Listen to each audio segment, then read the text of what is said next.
పల్నాడు జిల్లాలో హైటెన్షన్ వాతావరణం నెలకొంది.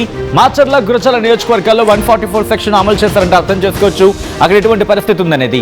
మాచర్ల కోర్టులో లొంగిపోనున్నారు పిన్నెల్లి రామకృష్ణారెడ్డి సోదరులు. జంట మరణాల కేసులో నిందితులుగా ఉన్నారు పిన్నెల్లి సోదరులు. పిన్నెల్లి బ్రదర్స్ లొంగుబాటు నేపథ్యంలో హై అలర్ట్ ప్రకటించారు అక్కడ పోలీసులు. ఇలాంటి ర్యాలీలకు అనుమతి లేదంటున్నారు పల్నాడు జిల్లా ఎస్పీ.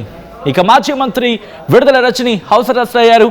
సో అక్కడ ప్రస్తుతం ఉద్రిక్త వాతావరణం నెలకొంది. ఒకసారి విజువల్స్ మీరు చూస్తున్నారు. ప్రస్తుతం ఇటు మాచర్ల గురజాల నియోజకవర్గాలు ఎటువంటి పరిస్థితి ఉందో మీరు చూడొచ్చు. మాచర్ల కోర్టులో లొంగిపోబోతున్నారు పిన్నెల్లి సోదరుడు.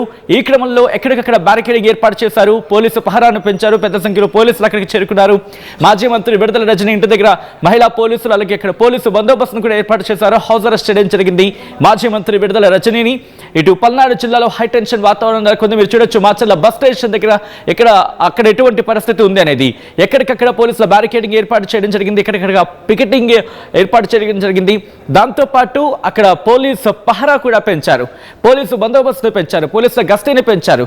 దాంతోపాటు ఆ విజువల్స్ మీరు చూస్తే కనుక ఒక 144 సెక్షన్ అక్కడ అమలు చేస్తున్నట్టే అర్థం చేసుకోవచ్చు. దాంతోపాటు పోలీస్ వెహికల్స్ అక్కడికి చేరుకుంటున్నాయి. పెద్ద ఎత్తున పోలీసు బలగాలు అక్కడ పహరా ఏర్పాటు చేయడం జరిగింది. విజువల్స్ మీరు చూడడం జరుగుతోంది.